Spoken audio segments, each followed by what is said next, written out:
بسم اللہ الرحمن الرحیم۔ جنت کے پتے قسط نمبر 56۔ پچھلے ایپیسوڈ میں ہم نے دیکھا کہ حیا جو تھی وہ بہت ہی پریشان تھی، بہت ہی نا امید تھی۔ پھر اس نے سورہ نور کی تلاوت کی، اس کے بعد اس کو امید سے ہونے لگی۔ سورہ نور کی تلاوت کرتے ساتھ ہی وہ سو گئی۔ اگلا منظر، صبح وہ اٹھی تو پہلا خیال ان آیات کا آیا تھا۔ ہاں، کمرے میں اب صرف سورج کی روشنی تھی اور صبح کی ٹھنڈی ہوا۔ رات والی روشنی اب ادھر نہیں تھی۔ انسان اسی خیال کے ساتھ اٹھتا ہے جس کے ساتھ وہ سویا تھا۔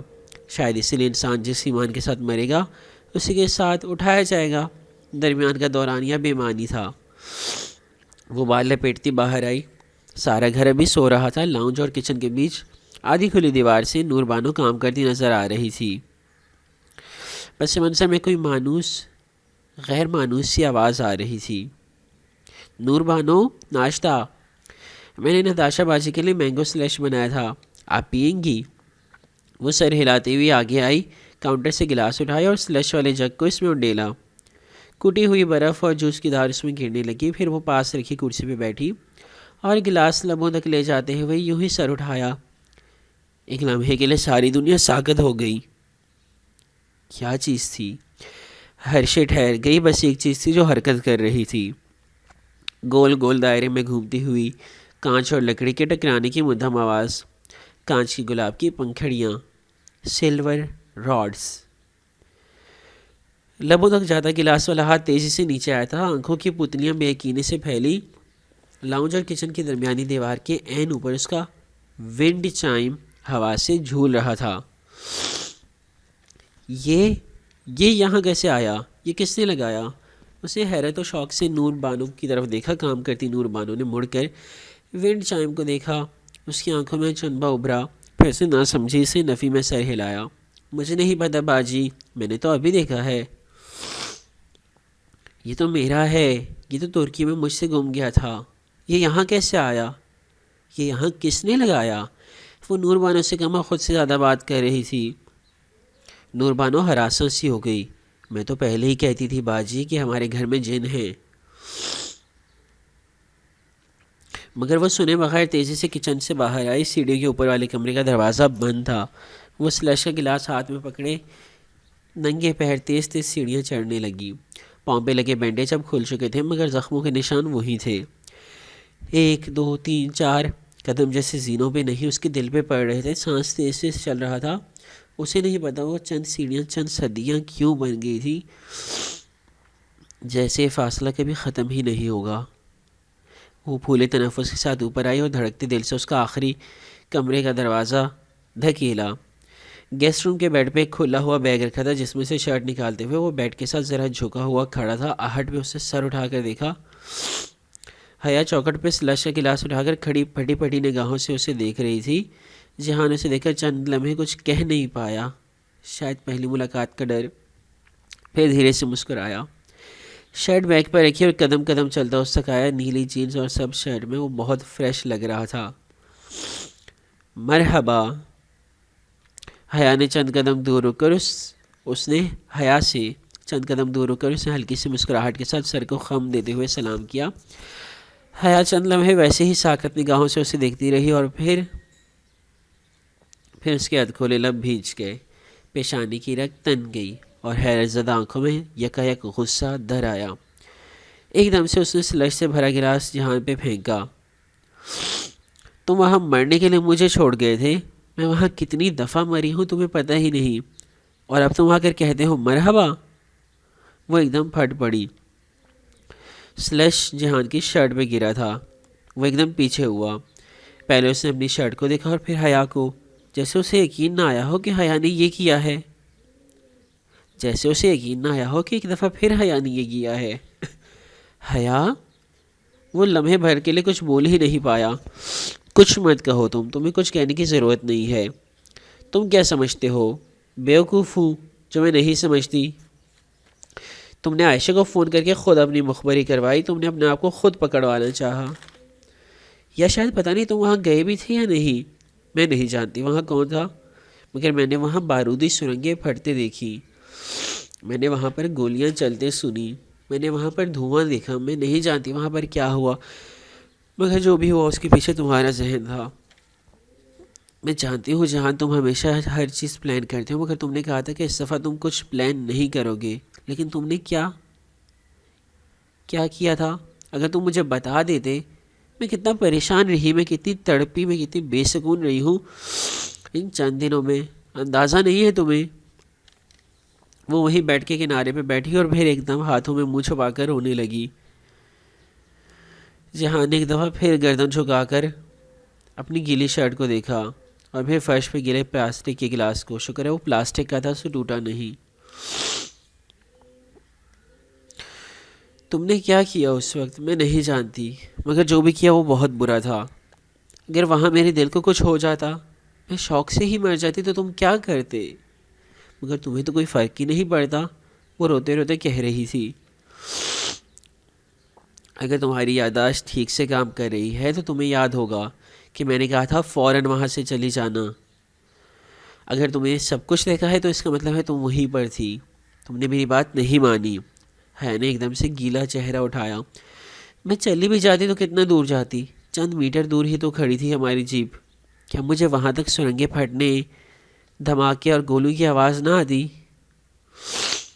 وہ ایک تاریک خاموش رات تھی اور تم جانتے تھے کہ مجھے آواز آئے گی، اس لیے تم نے مجھے کہا تھا کہ میں سرحد تک نہ جاؤں۔ کیا تم واقعی سرحد کے پار گئے تھے؟ کیا پتہ تم گئے ہی نہ ہو۔ مجھے اب تمہاری کسی بات کا یقین نہیں رہا جہان۔ کتنے ہی دن وہ مضطرب بے چین اور دلگیر رہی تھی، اور اب کتنے مزے سے وہ آ کر کہہ رہا تھا مرحبا۔ یعنی کہ تم نے میری بات نہیں مانی، یعنی کہ تم ہمیشہ اپنی ہی مرضی کرتی ہو، اور اگر میں اپنی مرضی کروں تو تم غصہ کرتی ہو۔ اور جہاں نے سر جھکا کر اپنی گیلی شرٹ کو دیکھا، کیا کچھ رہ گیا ہے جو تم نے میرے اوپر نہیں توڑا؟ تو ایک ہی دفعہ توڑ لو تاکہ یہ سلسلہ ختم ہو جائے۔ وہ خفگی سے بولا۔ حیا نے اس کی بھیگی شرٹ کو دیکھا، اسے ذرا بھی افسوس یا پچھتاوا نہیں تھا، فی الحال وہ اسی قابل تھا۔ میں نے تمہیں کہا تھا کہ ترکی اور شام کا بارڈر سب سے آسان بارڈر ہے۔ میں نے تمہیں یہ بھی کہا تھا کہ وہ ہمیں نہیں پکڑ سکتے جب تک ہم خود نہ چاہیں۔ آسان بارڈر ہونے کا یہ مطلب نہیں ہے کہ آپ منہ اٹھا کر سرحدی باڑ سے چلے جائیں۔ آسان بارڈر کا مطلب یہ تھا کہ ایسے بارڈر پہ سرحدی فوج کو ڈاج دینا آسان ہوتا ہے۔ وہ کہتا ہوا باتھ روم کی طرف گیا۔ چند ہی لمحوں کے بعد وہ شرٹ کا گریبان تولی سے صاف کرتے ہوئے واپس آیا تھا۔ ہم ترکی اور شام کا بارڈر اسی طرح کراس کرتے ہیں۔ کمانڈر شیعہ تھا، اس لیے مجھے چاہیے تھا کہ میں اسے ایران سے کال کرواتا، اور ایران میں میرے پاس بہترین آپشن عائشہ تھی۔ عائشہ نے انہیں فون کر کے ایک ایسے کرمنل کا بتایا جسے وہ پکڑنا چاہ رہے تھے۔ حالانکہ وہ آدمی سے ہفتہ پہلے ہی ترکی سے شام جا چکا تھا، لیکن ان سیکیورٹی فورسز والے گدھوں کو نہیں معلوم تھا۔ شرٹ صاف کر کے اس سے گردن کے اوپر جوس کے قطرے بھی اس نے تولیے سے پونچھے، پھر سر اٹھا کر گیلا امیز نگاہوں سے حیا کو دیکھا۔ اور اگر تم کسی پر کچھ گرانے سے پہلے اس کی بات سن لیا کرو تو زیادہ بہتر ہوگا۔ میں نے جس کرمنل کے بارے میں انہیں بتایا تھا وہ وہاں پر جا ہی نہیں رہا تھا۔ جو بندہ میری جگہ بارڈر سے اس پوسٹ تک گیا تھا اس کو پیسوں کی ضرورت تھی۔ جب وہ اسے پکڑ لیں گے تو 6 ماہ اسے جیل میں رکھیں گے اور پھر چھوڑ دیں گے، اور ان 6 ماہ میں اس کے گھر والوں کا بہت اچھا گزارا ہو جائے گا۔ یہ صرف ایک ڈائیورژن تھا جو ہم اپنی طرف سے سیکیورٹی فورسز کو دیتے ہیں تاکہ وہ مخبری کی گئی چوکی کی طرف اپنا فوکس رکھیں، اور ایسے میں ان کی توجہ کسی قریبی چوکی سے ہٹ جایا کرتی ہے، اور ہم ان کی اسی بے دھیانی کا فائدہ اٹھا کر بارڈر کے پار چلے جایا کرتے ہیں۔ ترکی اور شام کا بارڈر سب اسی طرح کراس کرتے ہیں، ایک بندہ پکڑواتے ہیں اور پوری کی پوری فیملی قریب ہی کہیں دوسری جگہ سے بارڈر کراس کر لیا کرتی ہے۔ اور جو بارودی سرنگ پھٹی وہ ان لوگوں سے بہت دور تھی، صرف افراتفری پھیلانے کے لیے کیا تھا میں نے یہ۔ تو اسی لیے اس کے جوتوں کا رخ بائیں طرف تھا، وہ بارڈر کی طرف جا ہی نہیں رہا تھا، اس نے جانا ہی نہیں تھا۔ کچھ نہ کچھ تو تھا جو جہان نے اسے سکھایا تھا، مگر اس سیکھی ہوئی بات کو پہلے اپلائی کر لی تھی تو اتنی پریشان نہ ہوتی۔ اگر میں تمہیں بتا دیتا کہ وہاں پر سیکیورٹی فورسز والے تیار ہیں، بارودی سرنگ پھٹے گی، گولیاں چلیں گی، تو کیا تم مجھے وہاں جانے دیتی؟ تم پریشان ہو جاتی، تم اتنے دن پریشانی میں گزارتی کہ کہیں میرا ڈائیورژن ناکام تو نہیں ہو گیا، کہیں یہ نہ ہو کہ سیکیورٹی فورسز والوں کو اندازہ ہو گیا ہو اور انہوں نے آس پاس کی فورس بڑھا دی ہو۔ تم اسی طرح کی باتیں سوچتی رہتی اور پریشان ہو جاتی، اس لیے میں نے تمہیں نہیں بتایا۔ مگر نہیں، وہ حیا سلیمان ہی کیا جو میری بات مان لے، جو اپنی عقل سے بے عقلی والے کام نہ کرے۔ گیلے تولیے کو صوفے کی پشت پہ ڈالتے ہوئے برہمی سے کہہ رہا تھا۔ حیا نے بھیگے رخسار ہتھیلی کے پشت سے صاف کیے. جب اور کچھ نہ سوجا تو یہی کہا، اور وہ لڑکی کون تھی جس کے ساتھ ایک دفعہ ابا نے تمہیں دیکھا تھا؟ اب مت ظاہر کرنا کہ تمہیں یاد نہیں ہے. ہاں وہ عائشہ تھی. عائشہ تم سے کبھی اتنی بے تکلف ہو ہی نہیں سکتی. سچ بتاؤ. نہیں، انفیکٹ مجھے یاد ہے، وہ میری سیکریٹری تھی دیمت، اور وہ جانتی تھی کہ وہ جھوٹ بول رہا ہے. وہ اصل بات کبھی نہیں بتائے گا. اب بھی کچھ باتیں تھیں جو مجھ سے نہیں بتاتا تھا، مگر فی الوقت وہ اسے کچھ بتانا چاہتی تھی. میں وہاں تمہارے لے گئی تھی جہان. میں ترکی تمہارے لے گئی تھی. جہان کے خفا چہرے کے تنے ہوئے نقوش ذرا ڈھیلے پڑے اور پھر ایک مسکراہٹ اس کے لبوں پہ آ گئی. ویری گڈ، میں یہی سننا چاہتا تھا. میں ہمیشہ سے جانتا تھا کہ تم وہاں کپادوکیا دیکھنے کے لیے نہیں آئی. وہ بہت محظوظ ہوا تھا. کپادوکیا کی بات کون کر رہا ہے جہان؟ اس نے کتا کر ٹوکا. تمہیں اچھی طرح پتا ہے کہ تم نے مجھے کپادوکیا خود بلایا تھا، ورنہ تم کبھی مجھ سے محسن والی بات نہ کہتے. تم چاہتے تھے کہ میں وہاں آؤں، لیکن میں کپادوکیا کی بات کر ہی نہیں رہی. وہ اس کے سامنے آ کر کھڑی ہوئی اور جب بولی تو اس کی آواز پہلے سے ہلکی تھی. میں ترکی تمہارے لے گئی تھی جہان. میں نے سیبانجی کا اسکالرشپ تمہارے لیے لیا تھا. میں تم سے ملنا چاہتی تھی. میں تم سے ان سارے گزرے ماہ و سال کا حساب لینا چاہتی تھی جب میں نے تمہارا انتظار کیا. میں نے تمہیں بتایا تھا نا کہ میں نے تمہارا نام کب سنا میں نہیں جانتی، لیکن میں اتنا جانتی ہوں کہ تمہارا نام ہمیشہ میرے نام کے ساتھ رہا. اب تم اس کو محبت کہو یا جو بھی کہو، مجھے نہیں پتا. میں بس اتنا جانتی ہوں کہ نہ میں تمہارے بغیر رہ سکتی ہوں، نہ تم میرے بغیر رہ سکتے ہو. میجر احمد. آہستہ میں وہ بھیگی آنکھوں سے مسکرائی. جہاں نے ایک دم سے اسے دیکھا اور پھر دروازے کو. آہستہ بولو، کوئی سن لے گا. حیا کی مسکراہٹ ذرا سی سمٹی. بے اختیار اسے تھوک نکلا. ایک بات تو رہ ہی گئی. سن بھی لے تو کیا ہوگا؟ انجان بندے اسے شانے چڑھ کے. میں نہیں چاہتا ابھی کس کو پتہ چلے. سمجھا کرو نا. وہ ذرا سا جھنجھلایا تھا. اس روز جب طایا فرقان وغیرہ تمہارے بارے میں پوچھ رہے تھے اور تمہیں الزام دے رہے تھے تو میں نے، وہ ذرا سی کھنکاری، میں نے ہر چیز بتا دی ان کو. بات کے اختتام میں اس نے جہاں کا چہرہ دیکھا. اس کی آنکھوں میں پہلے اچنبا اترا اور پھر، تم نے سب کو کیا بتا دیا؟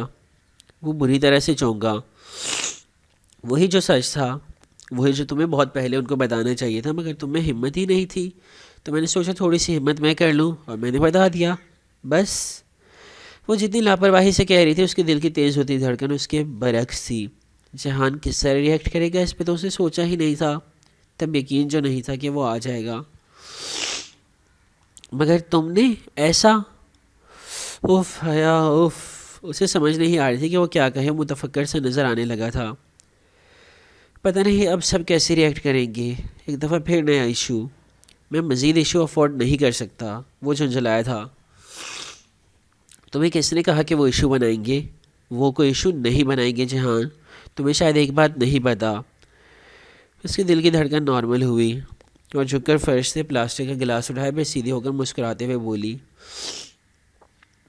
تمہیں دنیا کی ہر تہذیب، ہر ملک، ہر علاقے کا پتہ ہوگا. تمہیں بہت سی زبانیں آتی ہوں گی، مگر ایک جگہ تم غلطی کر گئے ہو. تم پاکستان میں کم رہتے ہو نا. تمہیں پتہ نہیں ہے کہ ہم پاکستانی، بھلے مارشل لاء کے جتنے بھی مخالف ہو جائیں، ہمیں اپنے جرنیلوں، ڈکٹیٹر سے کتنے ہی شکوے کیوں نہ ہو، ہم ان کی پالیسی سے کتنا اختلاف کیوں نہ کریں، مگر ایک بات ہمیشہ سے طے ہے کہ ہم اپنی فوج سے واقعی محبت کرتے ہیں اور کرتے رہیں گے. جہاں نے سر اٹھا کر اسے دیکھا. پھر اس کے متفکر چہرے پر ذرا سی مسکراہٹ ابھر کر معدوم ہوئی. اور کیا اس ہم میں تم بھی شامل ہو؟ یہ ایک پہیلی ہے اور اس کا جواب تمہیں خود ڈھونڈنا ہوگا. اب تم کام کرو اور میں ذرا عائشہ کو بتا دوں کہ تم واپس آ گئے ہو. کون عائشہ؟ وہ جیسے بہت الجھ کر بولا تھا. وہ ٹھہر گئی. ریڑھ کی ہڈی میں سنسنی خیز لہر دوڑ گئی. میرا مطلب تھا پھپھو کو بتا دوں. آف کورس تمہاری طرح میں بھی کسی عائشہ کو نہیں جانتی. جہان نے اس بات میں سر ہلایا. یعنی اب اسے یہ بات ہمیشہ یاد رکھنی ہوگی. عائشہ بہاری کا باب بند ہو گیا تھا. کیا اب تمہیں کہیں جانا ہو گیا ہے؟ تم گھر پر رہو گے؟ کیوں نہیں جانا ہوگا؟ آج تو ویسے بھی میرا یوم قیامت ہے، یوم حساب. ایک ایک پائی کا حساب دینا ہوگا. ان 3 سال کا حساب دیتے ہوئے بھی ایک عمر نکل جائے گی۔ وہ واپس بیگ کی طرف مڑنے لگا، مگر ایک دفعہ پھر اپنی گیلی شرٹ کو دیکھ کر رکا۔ اور یہ آخری دفعہ ہوا ہے، ٹھیک؟ اسے حیا کے ہاتھ میں پکڑے گلاس اور اپنی گیلی شرٹ کو دیکھتے ہوئے تنبیہ کی۔ حیا نے بڑی مشکل سے مسکراہٹ اپنے لبوں پہ روکی۔ آئی ایم سوری، بس میں غصے میں آ گئی تھی۔ پھر اپنی مسکراہٹ چھپاتی وہ تیزی سے باہر نکل گئی۔ جو پہلی چیز اس نے جہان پہ گرائی تھی وہ بھی سلش ہی تھا، مگر وہ یہ نہیں جانتی تھی کہ آج کا گرایا ہوا سلش وہ آخری چیز ہوگی جو اس نے جہان پہ گرائی ہے یا نہیں۔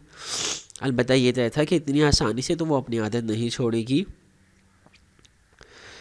اگلا منظر، سارے گھر میں خوشیاں اتر آئی تھیں، وہ خوشیاں جن کا اس نے بہت انتظار کیا تھا۔ پچھلے سال دسمبر میں سبانجی کے میل کے بعد ان 6-7 ماہ میں پہلی دفعہ وہ دل سے خوش ہوئی تھی۔ بہت مشکل سے یہ خوشی اس کو ملی تھی اور وہ اس کو پورا پورا جینا چاہتی تھی۔ ابا اور پھپھو نے فیصلہ کیا تھا کہ جہان اور اس کی منگنی کا فنکشن بھی روہیل اور نتاشا کے ولیمے کے ساتھ رکھا جائے، یعنی اسے بھی دلہن بننا تھا۔ ہاں، رخصتی اس کی ڈگری ختم ہونے کے بعد ہی کی جائے گی۔ فنکشن اس سنڈے کو تھا اور جب سے یہ ڈیسائیڈ ہوا تھا سارے گھر میں افراتفری اور رونق سی لگ گئی تھی۔ جہان زیادہ تر گھر سے باہر رہتا، لیکن جب بھی آتا اس کا استقبال ہمیشہ احترام اور عزت سے کیا جاتا۔ اس کی توقع کے برعکس تایا ابا سائمہ تائی نے اس سے کچھ نہیں پوچھا تھا، کوئی گلہ یا کوئی تانا نہیں دیا تھا۔ جس نے پوچھنا تھا پھپھو سے پوچھ لیا تھا، شاید اس سے پوچھنے کی کسی میں ہمت ہی نہیں ہوئی، تایا فرقان میں بھی نہیں۔ وقت بھی کیسے بدل جاتا ہے۔ ہاں، البتہ وہ اس سے اس کی جاب کے بارے میں، اس کے کیریئر کے بارے میں اور آنے والے کاموں کے بارے میں ضرور پوچھا کرتے تھے، اور وہ ان کے سامنے بیٹھا دھیمے لہجے میں مختصر سے جواب دے رہا ہوتا تھا۔ ایک لحاظ سے تھا جو سب نے اپنے اور اس کے درمیان کھڑا کر دیا تھا۔ پتہ نہیں وہ اس سب سے خوش تھا بھی یا نہیں، مگر حیا بہت خوش تھی۔ اس وقت بھی کچن میں بیٹھے مہمانوں کی لسٹ بناتے ہوئے وہ مسلسل خود ہی سے مسکرا رہی تھی۔ اس کے مقابل چیز کیک کے آمیزے میں چمچ ہلاتی ارم نے دزدیدہ نگاہوں سے اسے دیکھا۔ تم نے فنکشن کا جوڑا لے لیا؟ جب ارم سے اس کی مسکراہٹ صحیح نہ گئی تو اس نے پوچھ ہی لیا۔ اسے فاطمہ سے اسپیشل چیز کیک کے لیے بلوایا تھا کیونکہ وہ فیملی میں سب سے اچھا چیز کیک بناتی تھی۔ اس کی بات پر حیا ذرا سی چونکی، پھر نفی میں سر ہلایا۔ آرڈر تو دے دیا تھا مگر ابھی تک پک نہیں کیا۔ ہاں، ویسے کافی لکی ہو تم، ہے نا؟ ارم نے چمچ گول گول ہلاتے ہوئے کہا۔ کتنی آسانی سے بیٹھے بٹھائے اتنا ہینڈسم شوہر تمہیں مل گیا۔ بیٹھے بٹھائے؟ حیا نے تعجب سے سوچا، پھر دھیرے سے نفی میں سر ہلایا۔ اس کے پاؤں پہ زخموں کے نشان ابھی موجود تھے۔ بیٹھے بٹھائے تو کچھ بھی نہیں ملتا۔ ارم نے ہی جانتی تھی اس خوشی کو پانے سے پہلے وہ کتنے صحرا ننگے پاؤں آبلہ پہ چلی تھی۔ وہ آشیانہ والی آبلہ نہیں، وہ کتنا جلی تھی، کتنا سہا تھا اس نے۔ ارم تو کچھ بھی نہیں جانتی تھی مگر اسے جتانا بیکار تھا۔ اس فنکشن اور اس کی گہما گہمی میں حیا اتنی خوش تھی کہ اسی ویڈیو والی بات کو دوبارہ نہیں چھیڑا تھا۔ شاید ارم اب جہان کے آنے کے بعد احساس کر کے خود ہی وہ ویڈیو واپس لے لے، شاید کچھ نہ کچھ وہ کر لے۔ لاؤنج میں پھپھو اور اماں ولیمے کے انتظامات ڈسکس کر رہی تھیں۔ حیا کے لبوں پر پھر سے مسکراہٹ امڑ آئی۔ اماں، نتاشا آ گئی ہے شاپنگ سے؟ اماں، نتاشا آ گئی شاپنگ سے؟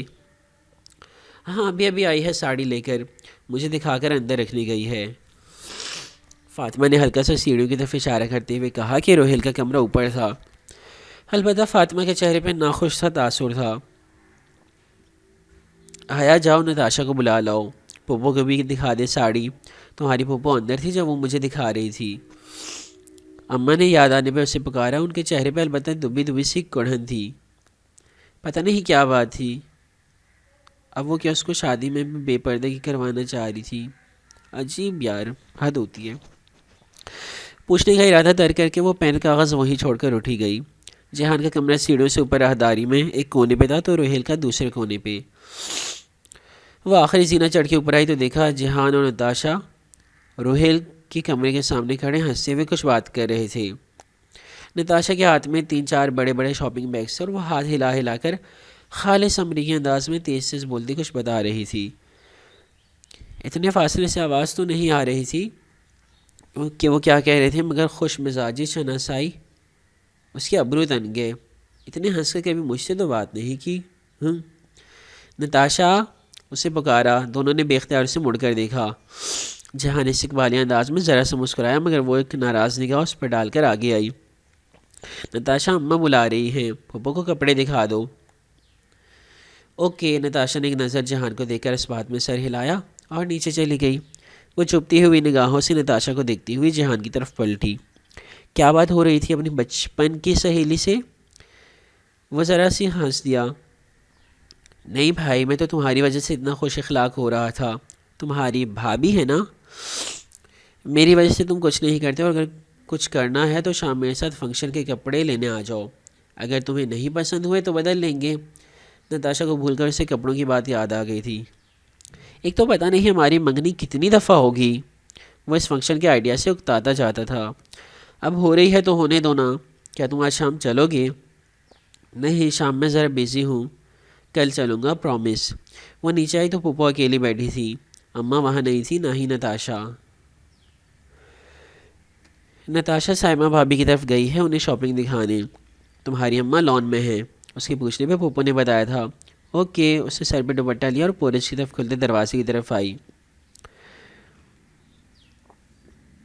پٹ ذرا سا کھولا تو برآمدے میں فاطمہ اور روہیل روبرو کھڑے نظر آئے۔ فاطمہ غصے اور خفگی سے روہیل سے کچھ بحث کر رہی تھی اور وہ آگے سے کچھ کہنے کی ناکام کوشش کر رہا تھا۔ یہ پہن کر جائے گی وہ ولیمے میں؟ حد ہوتی ہے روہیل، وہ گھر میں کیا کیا پہنے نہیں پھرتی، میں خاموش ہو جاتی ہوں۔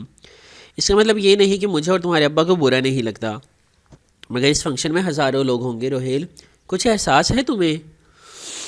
مگر اماں ایسا کیا؟ مگر اماں اس کی نہیں سن رہی تھی۔ شلوار قمیص لہنگا کچھ لے لیتی، بھلے سر پہ دوپٹہ نہ لیتی تب بھی خیر تھا، مگر یہ سلیو لیس بیک لیس بےہودہ سی ساڑی اٹھا کر لے آئی ہے تمہاری بیوی۔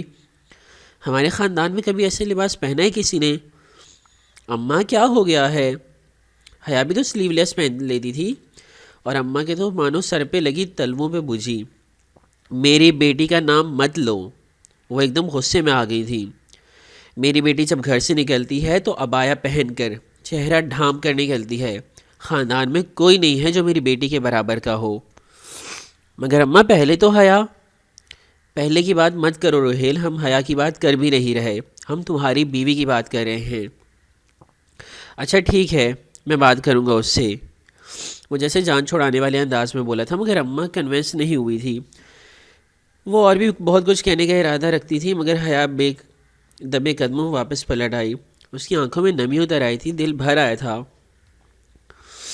ابھی کل ہی تو جب وہ شاپنگ پہ جانے کے لیے دھلے کپڑوں میں سے عبایا ڈھونڈ رہی تھی تو اماں جو جلا کر کہہ رہی تھی کہ ہر وقت اتنا برقع کانشیس ہونے کی ضرورت نہیں ہوتی، لیکن اس کی غیر موجودگی میں تو اماں اس کے بارے میں کچھ اور ہی کہہ رہی تھی۔ عام طور پر لوگ غیر موجودگی میں برائی کرتے ہیں، مگر یہاں تو معاملہ ہی الٹ تھا۔ دل سے تسلیم کر لینے اور زبان سے اعتراف کر لینے میں فرق ہوتا ہے، اور وہ فرق اماں پاٹ نہیں سکی تھی۔ وہ واپس کچن کی طرف آئی جہاں ارم بیٹھی ابھی تک آمیزے کے ساتھ لگی تھی۔ نتاشا بھی اسی پل شاپنگ بیگز اٹھائے سیڑھیاں چڑھتی دکھائی دی۔ اگلا منظر، حیا نے کاؤنٹر پہ رکھے ڈبے کے ڈھکن کو بند کرنے سے پہلے ایک دفعہ جوڑے کو دیکھا اور پھر جہان کے چہرے کو۔ کیسا لگا تمہیں؟ اس سے ذرا اشتیاق، ذرا فکر مندی سے پوچھا۔ پتہ نہیں اس کا ٹیسٹ جہان کو اچھا لگتا بھی ہے یا نہیں۔ ہاں اچھا ہے۔ وہ شاپ میں شاید اس سے زیادہ تبصرہ نہیں کرنا چاہتا تھا، بس ذرا سے شانے اچکائے۔ حیا نے ایک دفعہ پھر اس طے شدہ جوڑے کو دیکھا۔ حالانکہ منگنی اور نکاح جیسے موقعوں پہ لڑکیاں لائٹ پنک، پستہ گرین یا ہلکا نیلا پہننا پسند کرتی ہیں، پھر بھی اس سے یہ رنگ منتخب کیا تھا۔ وہ لمبا گھیردار پاؤں تک آتا فراق تھا، ساتھ چوڑی دار پاجامہ۔ سارا لباس ایک ہی رنگ میں تھا، گرے کلر، اور گرے کا بھی درمیانہ شیڈ، نہ بہت ہلکا نہ بہت گہرا۔ پورے فراق پر ڈائمنڈس اور سفید موتیوں کا کام تھا، گرے اور سلور کا کمبینیشن۔ پھپھو اس کو وائٹ گولڈ اور ڈائمنڈ کا سیٹ دے رہی تھی، اور اس کی مناسبت پہ اس کو یہ رنگ سب سے بہترین لگا تھا۔ حیا نے ڈبہ بند کیا اور اسے شاپنگ بیگ میں ڈالتے ہوئے دروازے کی طرف بڑھ گئی۔ جہان اس کے پیچھے چلتا ہوا باہر آیا۔ کیا تمہیں واقعی پسند آیا؟ تمہارے چہرے سے تو نہیں لگ رہا تھا۔ گاڑی میں بیٹھتی ہوئی وہ ذرا متفکر سی بولی، نہیں مجھے واقعی پسند آیا، بہت اچھا کلر تھا، لیکن اگنیشن میں چابی ڈالتے ہوئے جہان نے ذرا سے شانے اچکائے، لیکن میں صرف یہی سوچ رہا ہوں کہ کیا؟ وہ جانتی تھی کہ وہ بات کو کس طرف لے کر جا رہا ہے، پھر بھی اس نے جان بنتے ہوئے پوچھا، یہی کہ تم اس لباس کے ساتھ، میرا مطلب ہے تم اپنا پردہ کیسے کرو گی دلہن بن کر؟ وہ شاید کافی دیر سے یہی سوچ رہا تھا۔ حیا کے لبوں پر ایک ہلکی سی اسرار بھری مسکراہٹ ابھر کر معدوم ہوئی۔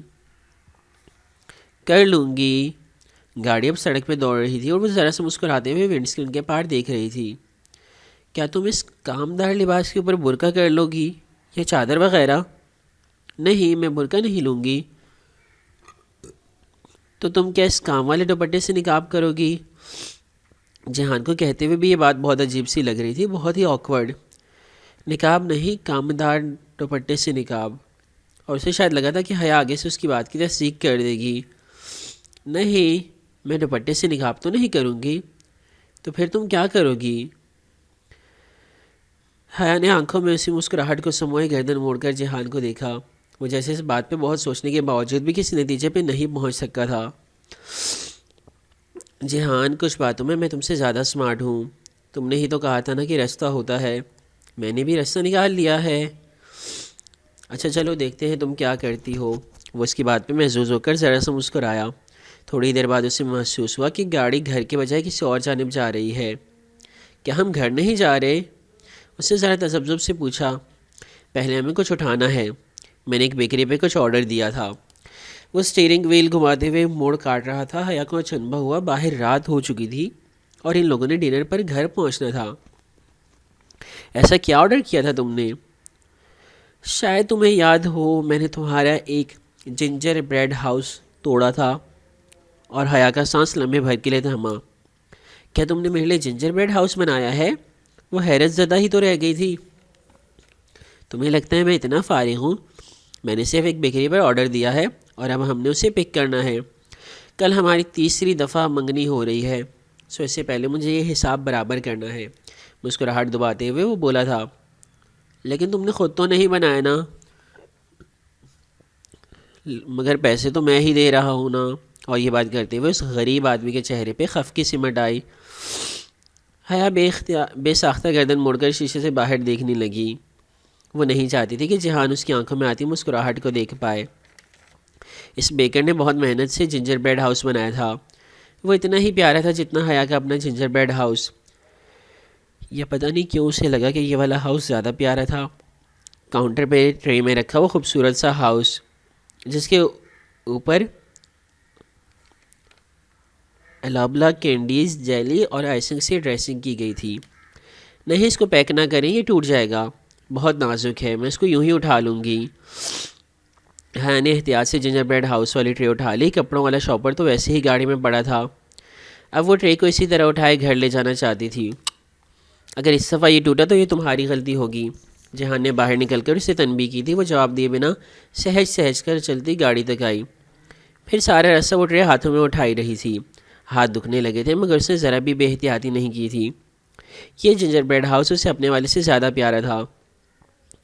گاڑی گھر کے پورچ میں رکی تو جہان گھر سے جلدی سے باہر نکلا اور اس کی طرف کا دروازہ کھولا۔ یقیناً یہ عنایت اس جنجر بریڈ ہاؤس کے لیے تھی، بلکہ اپنے پیسے ضائع نہ ہونے کے لیے۔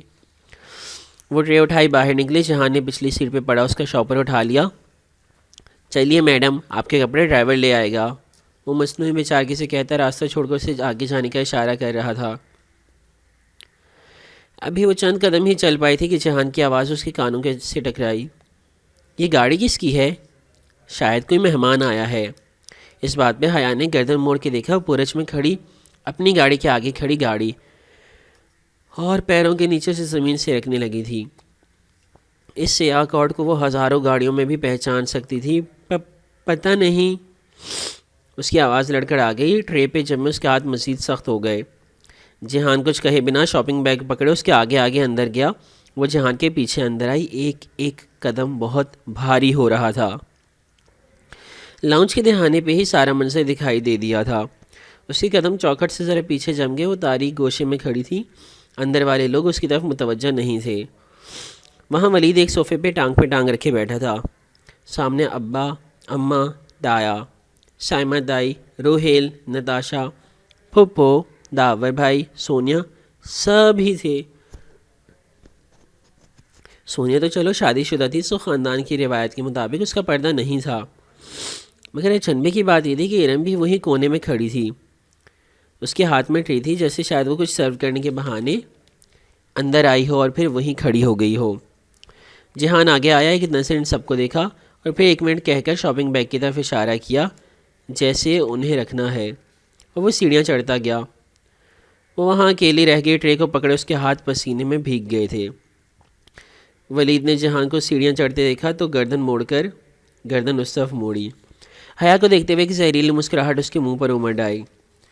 وہ کچھ مسرور سا واپس ان سب کی طرف مڑا جو ابھی تک الجھی نگاہوں سے اسے دیکھ رہے تھے.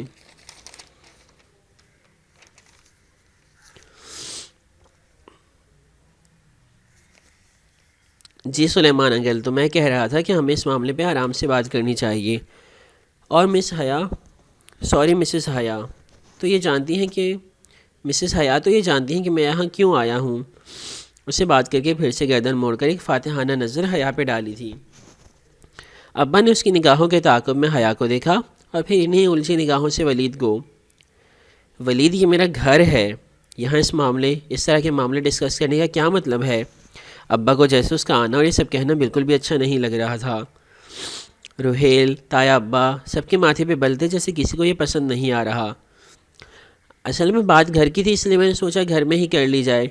جو چیز میرے پاس ہے اسے دیکھ کر آپ کو اندازہ ہوگا کہ آپ لوگ اتنی آسانی سے میرے شیئر سیل نہیں کر سکتے. ولید، یہ کوئی طریقہ نہیں ہے، داور بھائی ناگواری سے کہتے اٹھنے لگے. روہیل بھی برہمی سے سب کچھ دیکھ رہا تھا. ارم اسی طرح کونے میں کھڑی تھی. شاید اسے کسی نے جانے کے لیے نہیں کہا تھا، یا شاید کہا ہو تب بھی وہ کھڑی ہو گئی تھی. وہ غالباً سارا تماشا دیکھنا چاہتی تھی. اس سارے میں اگر کوئی بڑے مزے سے بیٹھی کوک کے کین سے گھونٹ گھونٹ بھر رہی تھی تو وہ نتاشا تھی، ہر فکر سے بے نیاز، ہر سچویشن کو انجوائے کرتی ہوئی. داور، تم اسے ضرور دیکھنا چاہو گے، آخر اس کا تعلق تمہاری شادی کے فنکشن سے ہی تو ہے. وہ کہتے ہوئے کھڑا ہوا اور حیا کی طرف دیکھ کر اپنی جیب سے ایک پلاسٹک ریپر نکالا جس میں رکھی سی ڈی صاف نظر آ رہی تھی. کیا میں اس کو چلا دوں؟ اسے سی ڈی حیا کو دکھاتے ہوئے پوچھا. سب لوگ اس بات پر مڑ کر حیا کو دیکھنے لگے تھے. وہ جو ساکت سی کھڑی بنا پلک جھپکے اسے دیکھ رہی تھی، اس بات میں بے اختیار اس کے قدم پیچھے ہٹے. کمر دیوار سے جا لگی. ہاتھ میں پکڑی ٹرے بہت وزنی ہو گئی تھی. جو بات کرنی ہے ابا سے کرو، روہیل برہمی سے بولا تھا. اس کی بات کو ولید نے جیسے سنا ہی نہیں. اسی لمحے جہان خالی سیڑھیاں اترتا دکھائی دیا. جو بات کرنی ہے مجھ سے کرو. ہاں بولو، کیا مسئلہ ہے؟ وہ جیسے فارغ ہو کر بہت سنجیدگی سے کہتا ولید کے سامنے آ کھڑا ہوا. حیا نے امید سے جہان کی طرف دیکھا. وہ یقیناً سمجھ جائے گا کہ یہ وہی ویڈیو ہے. وہ ابھی ولید کو کچھ دے مارے گا یا سی ڈی کے ٹکڑے ٹکڑے کر دے گا. اسے پوری امید تھی. اس کی بات پہ ولید کی مسکراہٹ گہری ہوئی. یہ شو ٹائم ہے اور تم تو اس شو کو ضرور دیکھنا چاہو گے. بات کے اختتام پہ ولید نے پھر حیا کو دیکھا. اس کا بار بار حیا کو دیکھنا سب کو الجھن اور عجیب سی کیفیت میں مبتلا کر رہا تھا. کیا ہے اس سی ڈی میں؟ جہان نے سنجیدگی سے اسے پوچھا. البتہ آنکھوں میں ذرا الجھن تھی. وہ نہیں سمجھا تھا. اللہ، وہ نہیں سمجھا تھا. اس کا دل زور زور سے دھڑکنے لگا تھا. اچھا، پروفیشنل لائف میں جتنا جہان سمارٹ ہے اتنا ہی نارمل لائف میں وہ رف سا رہتا ہے. شاید چیزوں پہ اتنی خاص توجہ نہیں دیتا، صرف پروفیشنل لائف میں ہی دیتا ہے، جتنا ابھی تک نمرہ احمد نے ہمیں اس کو بتایا ہے. جہان نہیں سمجھا تھا. وہ کہنا چاہتی تھی، چلانا چاہتی تھی، جہان اسے مت پوچھو پلیز، جہان اسے گھر سے نکال دو، اسے کچھ دے مارو مگر اسے یہاں سے بھیج دو. مگر سارے الفاظ حلق میں دم توڑ گئے. آپ کے گھر کی چیزیں تو آپ ضرور دیکھنا چاہیں گے، اور اس کے بعد آپ فیصلہ کریں گے کہ آپ مجھے اپنی کمپنی میں کس حیثیت سے کام کرنے دیں گے. لاؤنج میں خاموشی تھی. سب سن رہے تھے. بول بس وہی دونوں بول رہے تھے. مگر حیا کا سانس آہستہ آہستہ رکنے لگا. دم گھٹ رہا تھا. فضا میں آکسیجن کم ہو گئی تھی. مگر اس میں ہے کیا؟ وہ رہا ٹی وی اور وہ اس کے نیچے ڈی وی ڈی رکھا ہے. اس کو لگا کر خود دیکھ لو، بہت انجوائے کرو گے. اس نے سیڑھی جہان کی طرف بڑھائی. حیا کے نتوں سے آکسیجن کا کوئی جھونکا ٹکرایا تھا. سانس، خوشگمانی، امید. ایک کرن سی نظر آئی تھی کہ جہان سیڑھی ہاتھ میں لیتے ہی توڑ دے گا اور ولید کو دے مارے گا. جہان نے ذرا تذبذب سے سیڑھی کو دیکھا اور پھر اسے تھام لیا، مگر اس نے توڑا نہیں. اسے سیڑھی کو کور سے نکالا، وہ لٹ پلٹ کر دیکھا اور پھر سر اٹھا کر ولید کی طرف متوجہ ہوا. آر یو شور اس میں کچھ ایسا نہیں جو کسی کی توہین کا باعث بنے؟ کیا میں اسے واقعی سب کے سامنے چلا دوں؟ اس میں جو کچھ ہے وہ سچ ہے، کوئی فکسنگ نہیں ہے. چلاؤ، ضرور چلاؤ. جہان نے سیڑھی پکڑے پکڑے تایا ابا کو دیکھا. وہ اسی الجھی ہوئی نگاہوں سے اسے دیکھ رہے تھے. کسی کی سمجھ میں کچھ نہیں آ رہا تھا کہ اچانک ہو کیا رہا ہے. اس طرح اچانک ولید کا آنا، پھر ان سب سے کہنا کہ وہ ان سے کوئی بات کرنا چاہتے ہیں، اور پھر یہ سیڑھی وغیرہ. جہان نے مڑ کر ارم کو دیکھا. کیا میں اسے چلا دوں؟ اسے ارم سے اجازت مانگی تھی. وہ اس سے کیوں پوچھ رہا تھا؟ کیا اسے احساس نہیں تھا کہ سیڑھی ارم نے ہی تو ولید کو دی ہوگی؟ اور اسی لیے ارم نے بہت ہی بے نیازی سے شانے اچکایا، جیسے کہہ رہی ہو میری بلا سے. البتہ اس کی آنکھوں میں مسکراہٹ سی تھی، شو ٹائم کی مسکراہٹ کہ اب مزہ آئے گا. جہان نے پھر ولید کو دیکھا، جیسے خود بھی متذبذب تھا کہ اسے سیڑھی چلانی چاہیے یا نہیں. جہان نے ایک سپاڑ سے نگاہ اس پہ ڈالی اور پھر اوکے کہتے ہوئے مڑا. اسے قدم دیوار میں لگے ٹی وی کی طرف اٹھ رہے تھے.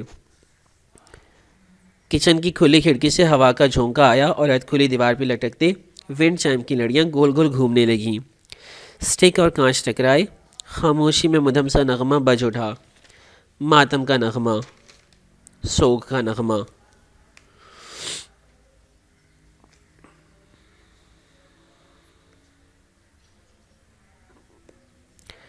لیٹ می سی.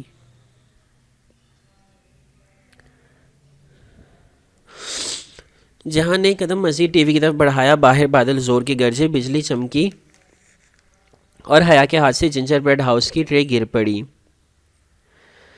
ہلکے سے ٹھٹ کی آواز کے ساتھ ٹرے اندھے منہ زمین بوس ہوئی. کوئی اس کی طرف متوجہ نہیں ہوا تھا. وہ سب اسی سیڑھی کو دیکھ رہے تھے کہ آخر اس میں ایسا کیا ہے جسے دکھانے کے لیے ولید اتنا بے چین ہو رہا تھا. جہان آہستہ آہستہ چلتا ٹی وی کی طرف چلنے لگا جا رہا تھا. حیا کا ٹوٹا ہوا جنجر بریڈ ہاؤس اس کے قدموں میں گرا پڑا تھا، لیکن اسے پرواہ نہیں تھی. وہ بس سانس روکے لاؤنج میں بیٹھے نفوس کو دیکھ رہی تھی.